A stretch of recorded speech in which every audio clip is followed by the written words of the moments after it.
May 5, 1945, Okinawa, Japan. The top of a 400-foot cliff the Americans call Hacksaw Ridge.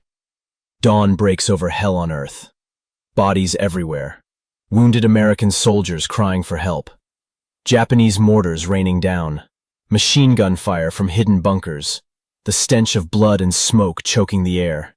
And the order comes. Retreat! Everyone off the ridge! Now! Soldiers scramble toward the cargo nets hanging down the cliff face, climbing down to safety, escaping the killing field.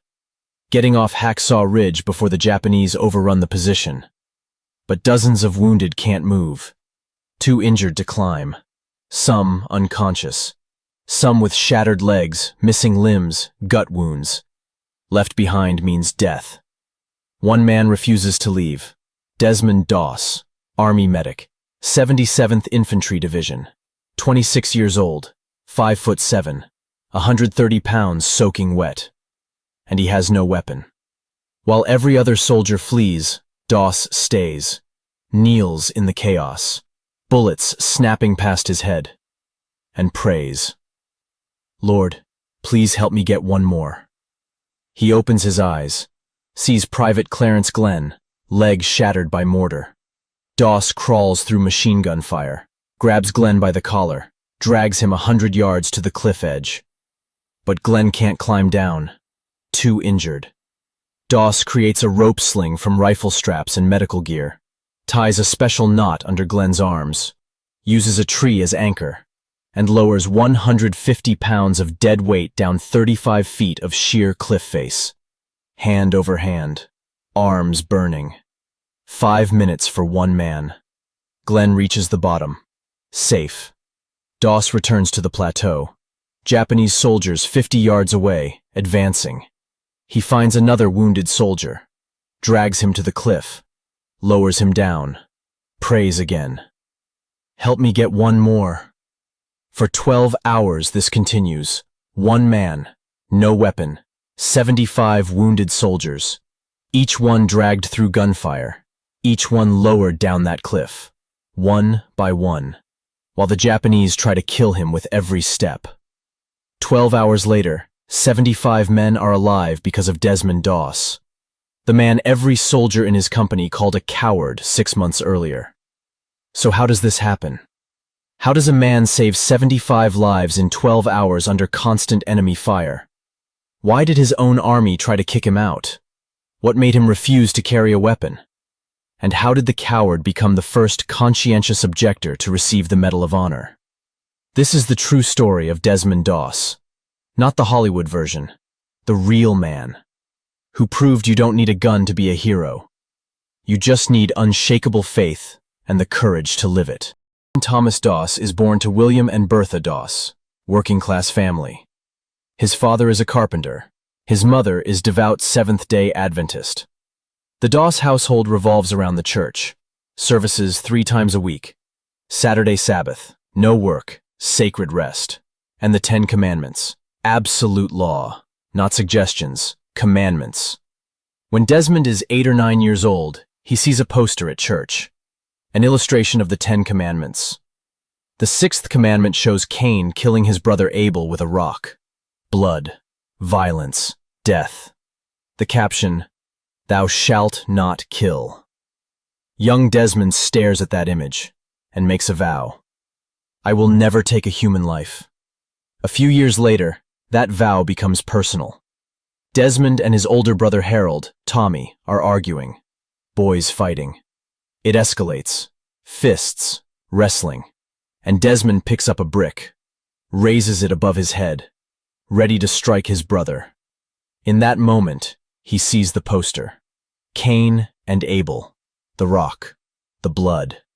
He drops the brick, backs away, horrified at what he almost did. I could have killed him. From that day forward, the vow is steel. Never harm another human being. Ever. December 7th, 1941, Pearl Harbor. Desmond watches the newsreels, sees wounded soldiers, burning ships, men dying, and feels a calling. His country needs him. But there's a problem. He won't carry a weapon. The 6th commandment. He won't work Saturdays, the Sabbath. How can he serve? The solution: enlist as a medic. Save lives instead of taking them. The Army designates him a conscientious objector, someone who refuses to bear arms on religious grounds. April 1st, 1942. Desmond enlists. Volunteers for the Army. He could have claimed exemption, but he wants to serve. He's assigned to Company B, 307th Infantry Regiment, 77th Infantry Division, a rifle company, combat infantry. The Army's plan is clear: make it so hard he quits. Basic training is hell. The other soldiers don't understand him, call him a coward, yellow, fake Christian. They see a man who won't carry a rifle as someone who'll get them killed. Some try to beat him into quitting. Intimidation, threats, physical violence. Doss refuses to fight back, refuses to quit. This is my duty. But he also refuses to work Saturdays, the Sabbath. Officers see this as insubordination. They want him gone. In 1942, the Army tries to court-martial him. Charge: refusing to carry a weapon during training. He faces imprisonment, dishonorable discharge. His father, William Doss, a World War I veteran, intervenes. Writes a letter citing Desmond's rights as a conscientious objector. The case is dropped. Desmond is allowed to continue, but without a weapon. The mockery intensifies. Doss, the coward. He'll get us all killed. Even the other medics question him. Captain Jack Glover, the company commander, wants him transferred out. Gone. But Desmond completes training. And in July 1944, the 77th Infantry Division ships out.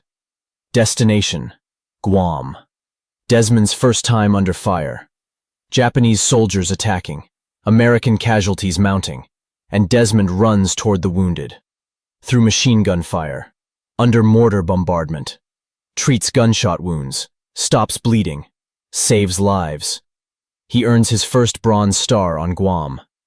The soldiers who mocked him start to respect him. Doss will save you. Philippines, 1944 to early 1945. The Leyte Campaign. More combat. More wounded. Desmond saves dozens. Earns a second Bronze Star. His reputation spreads. The medic with no weapon who runs toward the bullets. But no one knows yet what he's truly capable of. That comes in April 1945, on a 400-foot cliff, on an island called Okinawa. April 1st, 1945. The 77th Infantry Division invades Okinawa, the last major battle before the planned invasion of Japan itself, and it's going to be the bloodiest campaign in the Pacific War. The division's objective: take a ridge system on the island's southern end. The Japanese call it the Urasoe Mura Escarpment. The locals call it the Pinnacle. The Americans will call it Hacksaw Ridge.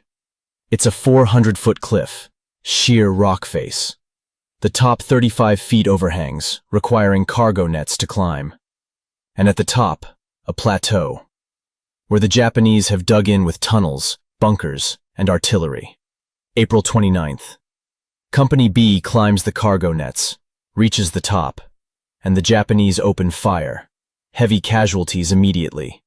Desmond runs from man to man, treating wounds, stopping bleeding, dodging bullets and mortars. For 3 days, the fighting grinds on. The Americans can't advance, can't retreat. Orders are to hold. Men are dying every hour. Desmond saves who he can, prays constantly. Japanese counterattacks at night. Hand-to-hand combat in the dark. Desmond hides during the fighting, then emerges to treat the wounded. May 5th, 1945. Dawn. A massive Japanese artillery barrage hits the American position. Mortars, grenades, machine guns. The Americans are pinned down, ammunition running low, casualties mounting by the minute. 8 in the morning. The order comes from command. Withdraw! Everyone off the ridge, immediately. It's not a retreat. It's survival. The position is lost. Soldiers scramble toward the cargo nets, climbing down to escape. But dozens of wounded can't move. Can't climb. Left behind, they'll be killed or captured. Desmond Doss looks at the cargo nets, looks at the wounded men, and makes his decision. He stays. Everyone else is fleeing. The Japanese are advancing. Desmond is alone on top of Hacksaw Ridge, surrounded by wounded. No weapon to defend himself. He kneels. Prays. Lord, please help me get one more. He stands, sees Private Clarence Glenn, leg shattered, crawls to him, grabs him, drags him 100 yards through machine gun fire, bullets hitting the ground inches away, reaches the cliff edge, but Glenn can't climb. Desmond creates a rope sling from rifle straps, ties it under Glenn's arms, uses a tree as anchor point, and lowers 150 pounds down 35 feet of cliff, hand over hand, his arms burning. 5 minutes later, Glenn is safe at the bottom. Desmond returns to the plateau. The Japanese are 50 yards away now. He finds another wounded man, drags him to the cliff, lowers him down, prays. Help me get one more. 8 to 11 in the morning. 3 hours.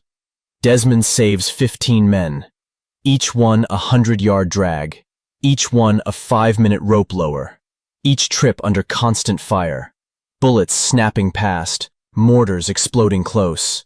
He's untouched. The wounded men still on the plateau watch him work. It's Doss. We're saved.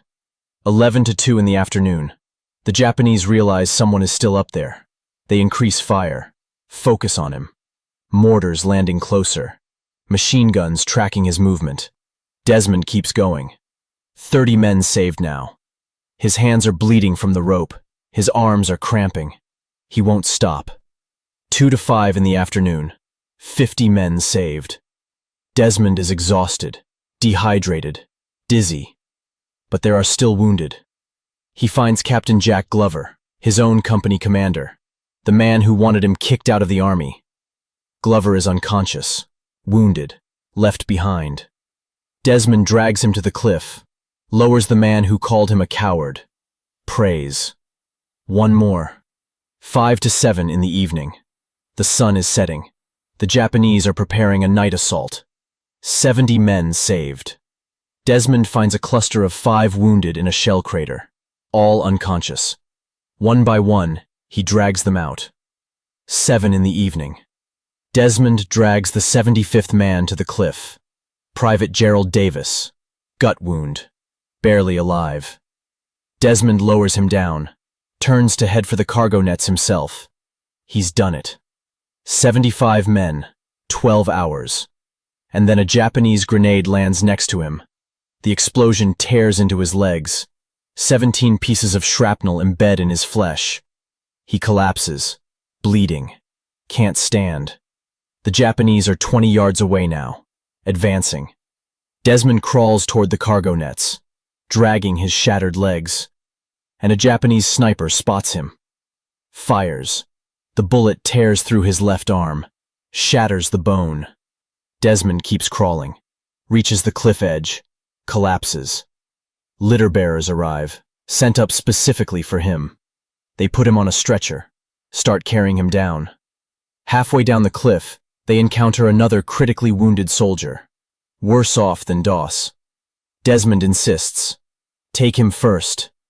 He rolls off the stretcher, lies on a ledge, in shock, bleeding from his legs and arm.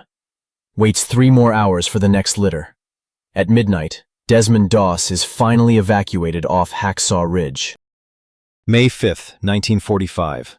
8 in the morning to 8 at night. 12 hours. 75 men saved. By a man with no weapon, who everyone called a coward. May 6th. Field Hospital. Desmond undergoes surgery. 17 pieces of grenade shrapnel removed. Doctors can't get all of them. Some are too deep. He'll carry shrapnel in his body for the rest of his life. His left arm is set. The bone is shattered. It will never fully heal. Blood transfusions. Infection is the biggest risk now. He's stable, alive, but badly wounded. The visitors start coming. Soldiers Desmond saved. Some are crying. You saved my life. I called you a coward. I'm sorry. Captain Jack Glover comes, the man who wanted Desmond gone. He stands by the bed, shakes Desmond's good hand. He was one of the bravest persons alive, Glover will say later. I'm ashamed I ever doubted him. Captain Glover personally writes the Medal of Honor recommendation, details all 75 rescues, emphasizes done without a weapon, under constant fire, despite being wounded twice. The entire company signs testimony supporting it. The news spreads through the division, then the entire Pacific Theater. The medic who saved 75. Soldiers request transfers to units with DOS. He'll save you no matter what. The war ends. Japan surrenders in August. Desmond is still recovering. The tuberculosis hits soon after, contracted from war conditions. He loses one lung, 5 ribs removed, partial disability for life. His left arm never works right again, deaf in one ear from the explosions. October 12, 1945, the White House, Washington, D.C. Desmond Doss, still recovering from his wounds, stands before President Harry Truman. The president places the Medal of Honor around his neck. The citation reads the full account. 75 men, 12 hours, no weapon, wounded twice, gave up his own stretcher. Truman shakes his hand. You really earned this. I'm proud of you. Desmond Doss becomes the first conscientious objector in American history to receive the Medal of Honor. But fame isn't what he wants. Desmond returns to civilian life, lives quietly. He married Dorothy Shute in 1942, right before deployment. She waited through the entire war. They stay married for 56 years, until her death in 1991.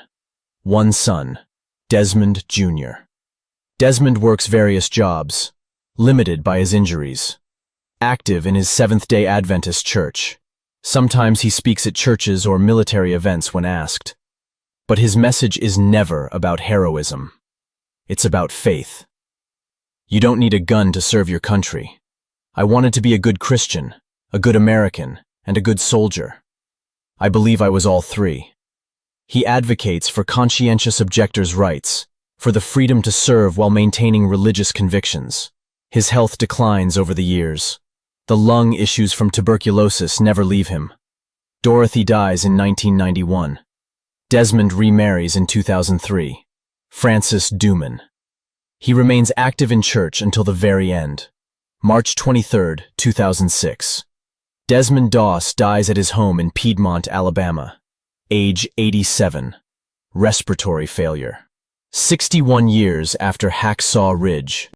The funeral is held at Chattanooga National Cemetery, Tennessee. Full military honors, honor guard, 21-gun salute, hundreds attend. Veterans whose lives he saved, Seventh-day Adventists, community members. The headstone reads, Desmond T. Doss, Medal of Honor, 1919-2006. But his story doesn't end there. In 2004, a documentary called The Conscientious Objector is released. It includes interviews with Desmond himself, his own words about Hacksaw Ridge. The documentary introduces his story to a new generation. Then, in 2016, Mel Gibson directs Hacksaw Ridge. Andrew Garfield plays Desmond Doss. The film is made on a $40 million budget. It earns $180 million worldwide. Academy Award nominations, including Best Picture, Best Actor. The story reaches millions. Desmond Jr. consults on the film, makes sure his father is portrayed accurately. The core message stays true. Faith and courage can coexist. The Seventh-day Adventist Church holds Desmond as an example, proof that religious conviction and military service aren't contradictory. Military chaplains cite his story in their teachings. Conscientious objectors reference his service. He showed the path. The numbers tell part of the story. 75 men saved on Hacksaw Ridge in one day. Hundreds more at Guam, Philippines, other battles on Okinawa. 3 Bronze Stars, Medal of Honor. 0 enemy soldiers killed. The ultimate proof that saving lives is harder than taking them. Think about the paradox he resolved. Called a coward, proven the bravest, refused a weapon, became the most effective soldier, rejected by the army, honored by the president. His Seventh-day Adventist beliefs were thought to be weakness. He proved them to be strength. He was the first conscientious objector to receive the Medal of Honor, and he answered questions people thought were unanswerable. Can you be faithful to God and country simultaneously? Yes. Can religious conviction coexist with military service? Yes.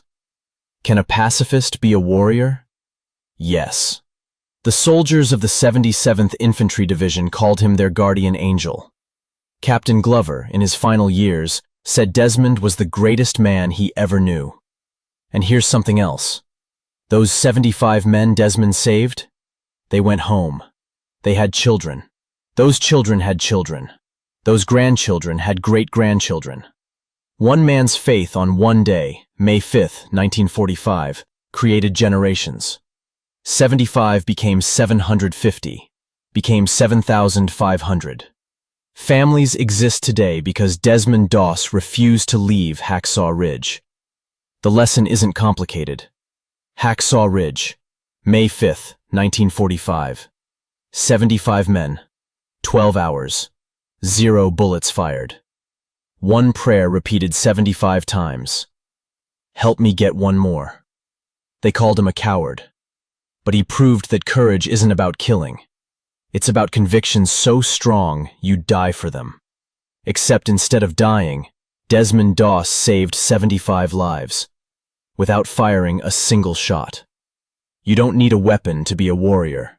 You just need the courage to live what you believe, even when everyone calls you a coward, especially then. Desmond Doss proved it on Hacksaw Ridge, and the proof stands forever.